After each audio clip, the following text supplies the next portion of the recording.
હવે વાત ચૂંટણીની કરીએ તો કડી વિધાનસભા પેટા ચૂંટણીમાં આપ દ્વારા ઉમેદવાર જાહેર કરાયા છે। આમ આદમી પાર્ટીએ જગદીશ ચાવડાને ઉમેદવાર જાહેર કર્યા છે।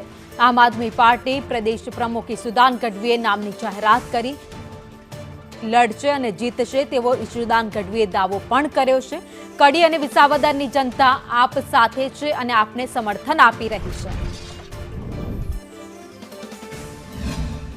આજે કડીની જે પેટા ચૂંટણી યોજાવાની છે એ માટે આમ આદમી પાર્ટીએ માનનીય અરવિંદ કેજરીવાલજી રાષ્ટ્રીય નેતૃત્વ અને પ્રદેશ નેતૃત્વએ નક્કી કર્યું છે કે યુવા ચહેરો અને લડાયક ચહેરો જગદીશભાઈ ગણપતભાઈ ચાવડાને ઉમેદવાર તરીકે જાહેર કરીએ છીએ।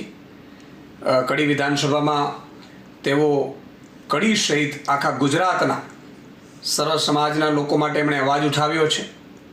તેઓ આમ આદમી પાર્ટીના એસસી વિંગના પ્રદેશ અધ્યક્ષ પણ છે અને મજબૂતાઈથી કડી વિધાનસભાની ચૂંટણી જગદીશભાઈ અને આખી ટીમ આમ આદમી પાર્ટીની લડશે અને જીતશે, મને પૂરો વિશ્વાસ